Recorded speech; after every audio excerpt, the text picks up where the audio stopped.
September 2017 marks the 50th anniversary of the C.L. Sonnichsen Special Collections Department at the University of Texas at El Paso Library. Originally known as the Archives Department, the archival, book, media, and digital collections contained in the Special Collections Department directly support research and learning at the University of Texas at El Paso. In September 1967, Library Director Baxter Polk created the Library Archives and appointed El Paso historian Leon C. Metz as UTEP's first archivist. Metz envisioned an archive that actively collected materials about the history of the southwestern United States and northern Mexico, a repository that would become a required stop for researchers studying El Paso and the border region.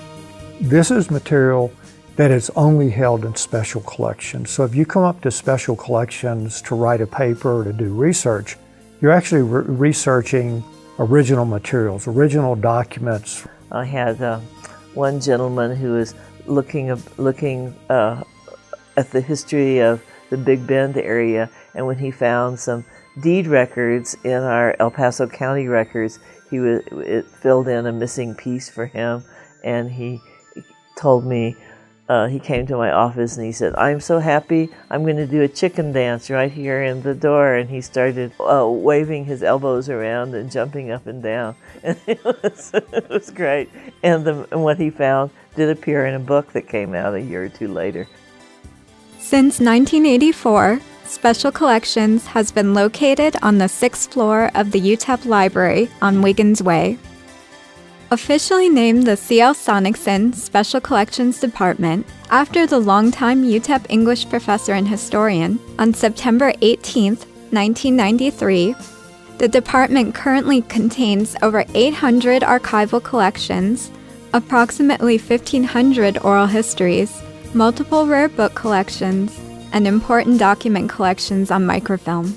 One thing that I love about special collections and bringing students here is that it really is a different experience for them to see and maybe touch a 100-year-old document versus seeing it online. And so much is digitized now, which is great, and it makes it more accessible. But I think the experience of seeing something that old means something different to them. During its 50-year history, Special Collections has always sought to interact with our community. From Leon Metz asking for the public's help to identify collections of archival importance during the late 1960s, to our decade-long partnership with the El Paso Times to help identify images from the Casasola Studio Photograph Collection, Special Collections prides itself on being part of our wonderful border region and open to all researchers. And it was very exciting when they found someone that they knew, and so I think what it showed is the power of a special collection like that to engage a community. Over 2,000 researchers a year visit Special Collections, and we receive approximately 2,200 reference requests a year.